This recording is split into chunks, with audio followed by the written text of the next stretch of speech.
బారుడి ప్రతాపానికి బెజవాడ వాసులు అల్లాడిపోతున్నారు. నిన్న ఒక్కరోజే ఎండ తీవ్రతకు 10 మంది చనిపోయారంటే బెజవాడలో పరిస్థితి ఏ విధంగా ఉందో అర్థం చేసుకోవచ్చు. ఇవాళ కాస్త ఉష్ణోగ్రతలు తగ్గినా రేపటి నుంచి మాత్రం వడగాల్పుల తీవ్రత అంతకంతకు పెరుగుతుందని వాతావరణ శాఖ హెచ్చరిస్తుంది. అదేవిధంగా ఎండల తీవ్రతతో విజయవాడ జీజీహెచ్లో సెపరేట్ బెడ్లు ఏర్పాటు చేసి డాక్టర్లను అందుబాటులో ఉంచారు. మరోవైపు ప్రజలు కూడా అప్రమత్తంగా ఉండాలంటున్న విజయవాడ ప్రభుత్వ ఆసుపత్రి మెడిసిన్ హెచ్ఓడి నూరుల్లాతో మా ప్రతినిధి నరసింహ ఫేస్ టు ఫేస్. ఎండల తీవ్రత అంతకంతకు పెరుగుతుంది. నిన్న దాదాపు 47 డిగ్రీలు నమోదైతే ఇవాళ కాస్త ఉపశమనం అంటే 39 డిగ్రీలు తగ్గింది. కానీ రాబోయే రోజుల్లో అంతకంతకు తీవ్రత పెరుగుతున్న నేపథ్యంలో అటు ప్రభుత్వ ఆసుపత్రులు కూడా ప్రత్యేక ఫెసిలిటీస్ కనిపిస్తున్నారు. వడదెబ్బ తగిలిన తర్వాత ఎవరైనా ఎమర్జెన్సీ కనుక వస్తే ప్రత్యేకంగా వారి కోసం హాస్పిటల్లో 10 బెడ్లను ఏర్పాటు చేశారు. అటు వైద్యులను కూడా అందుబాటులో ఉండే విధంగా ప్రస్తుతం మొత్తం చూడొచ్చు మనం. దాదాపు ఇక్కడ 8 బెడ్లు ఉన్నాయి. ఎదురుగుండా ఐసీయూ వార్డులో కూడా దాదాపు మరొక 2 బెడ్లను కూడా అందుబాటులో ఉంచడం జరిగింది. దాంతోపాటు ఎటువంటి సేఫ్టీ తీసుకోవాలి ప్రస్తుతం మనతో మాట్లాడేందుకు ఎమర్జెన్సీ మెడిసిన్ హెచ్ఓడి నూరుల్లా గారు. సార్ మొత్తం చూస్తూ ఉన్నారు, నిన్న దాదాపు 10 మంది చనిపోయినట్లు కూడా తెలుస్తుంది. ఎందుకు సార్ అంతలాగా ఈ ఎఫెక్ట్ అనేది? సార్ మెయిన్గా వడదెబ్బలో ఏంటంటే 4 స్టేజెస్ ఉంటాయండి. మనకు 4th స్టేజ్ వచ్చేటప్పటికి పేషెంట్ మనం సేవ్ చేయడం కష్టమైపోతుంది. మనకు ఫస్ట్ అనేది హీట్ ర్యాష్ అంటే చిన్నగా పైన పొక్కుల్లాగా లేయడం.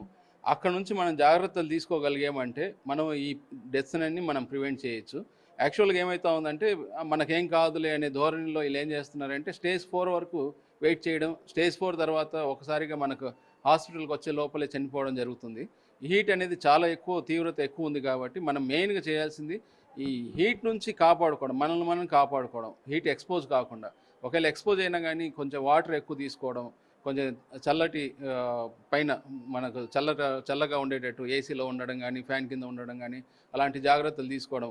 ఇది చేస్తే మనం దీని నుంచి ప్రివెన్షన్ అనేది మెయిన్ ఇంపార్టెంట్. హీట్ రిలేటెడ్ దాంట్లో ప్రివెన్షన్ అనేది మెయిన్ ఇంపార్టెంట్. ఒక్కసారి మనం హీట్ స్ట్రోక్ బారిన పడ్డామంటే కాపాడడం కూడా కష్టమైపోతుంది.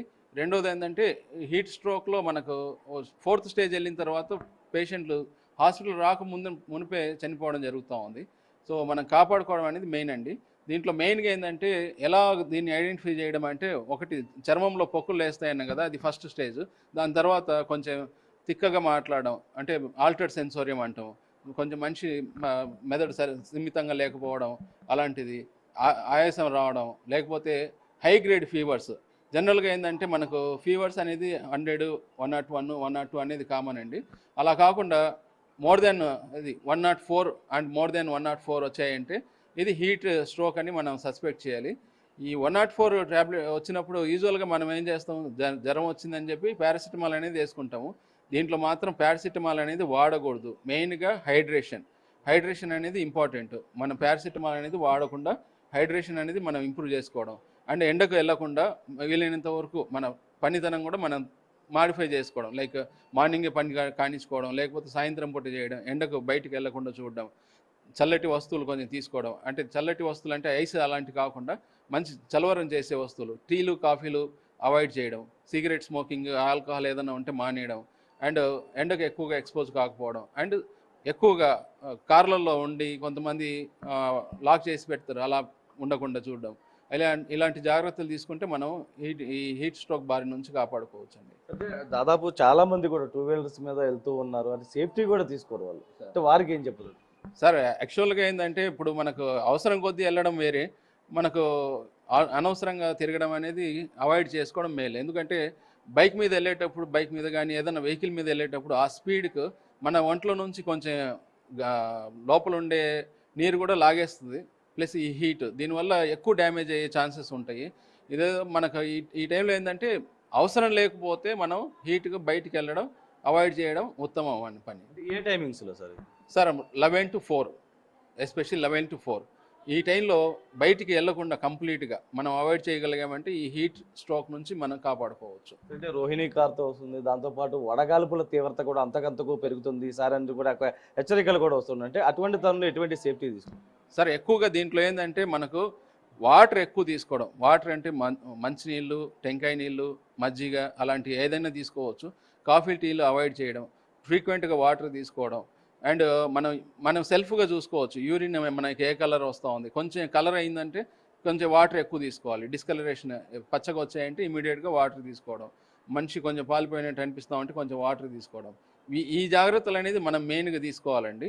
దీంట్లో నుంచి మనం కాపాడుకోవడం అనేది మెయిన్ వస్తుంది. అధిక ఉక్కపోతతో కూడా అల్లాడుతున్నారు. దాంతోపాటు సరైన సేఫ్టీ కూడా తీసుకోరు వాళ్ళు. అదే సార్, మనం ఏంటంటే సేఫ్టీ తీసుకుండే పరిస్థితుల్లో కూడా మనం సేఫ్టీ తీసుకోకపోవడం అనేది మన దారుణమైన పరిస్థితి. మనకు వీలైనంత వరకు మనం సేఫ్టీ ఇప్పుడు మనకు పోలీస్ కానిస్టేబుల్స్ ఉన్నారు, మీడియా మిత్రులు ఉన్నారు. ఎండలో వెళ్ళాల్సిందే, పని చేయాల్సిందే, అది తప్పదు. కానీ వెళ్ళొచ్చిన తర్వాత మనం అట్లీస్ట్ మన స్కిన్ మనం ప్రొటెక్ట్ చేయడం, కొంచెం హీట్ నుంచి కాపాడుకోవడం చేయాల్సిన పనులు. రెండోది ఏంటంటే ఈ 104 టెంపరేచర్ వచ్చినప్పుడు ఇమీడియట్గా మనం ఏంటంటే ఎక్కువగా వాటర్ తీసుకోకుండా అండ్ ఫ్లూయిడ్స్ ఇవ్వకుండా డైరెక్ట్ పారాసిటమాల్ ఇస్తే ఇంకా కొంచెం డీహైడ్రేషన్ కలిగి ఇంకా వాళ్ళు ఇబ్బంది పడి డెత్ అవ్వడం జరుగుతుంది. ప్రతి ఒక్కరికి ఒకటే చెప్తున్నారు, వేసవి దృష్ట్యా కూడా జాగ్రత్తలు పాటించాలి. ఖచ్చితంగా ఎవరైతే కొంత జర్నీలు చేస్తుంటారో అటు 2 వీలర్ సంబంధించి లేదా ఇతర ప్రాంతాలకు వెళ్ళేవారు ఎట్టి పరిస్థితుల్లో ప్రయాణాన్ని వెనక్కి తీసుకొని, ఎందుకంటే 11 గంటల నుంచి సాయంత్రం 4 గంటల వరకు ఎట్టి పరిస్థితుల్లో జర్నీ చేయవద్దు. అత్యవసరం అయితే అత్యవసరం ఒకవేళ వెళ్ళినా కూడా సేఫ్టీ మెజర్స్ తీసుకున్నా మాత్రమే బయటకు వెళ్ళాలంటూ కూడా సూచనలు అయితే చేస్తున్నారు. 4 దశలకు సంబంధించి కూడా స్టేజ్ 1లోనే గుర్తించి కనుక అటు డాక్టర్ని సంప్రదించాలంటూ కూడా సూచించిన పరిస్థితి ఉంది. ఎందుకంటే రాబోయే రోజుల్లో వేసవి మొత్తం ఏదైతే ఉష్ణోగ్రతల తీవ్రత అంతకంతకు పెరుగుతున్న నేపథ్యం, మరోవైపు వడగల్పుల తీవ్రత పెరిగే అవకాశం ఉన్న నేపథ్యంలో కూడా ప్రతి ఒక్కరు సేఫ్టీ అయితే తీసుకోవాలంటూ కూడా వైద్యులు అయితే సూచిస్తున్నారు. Subrahmanyam, Narasimha, big TV, Vijayawada.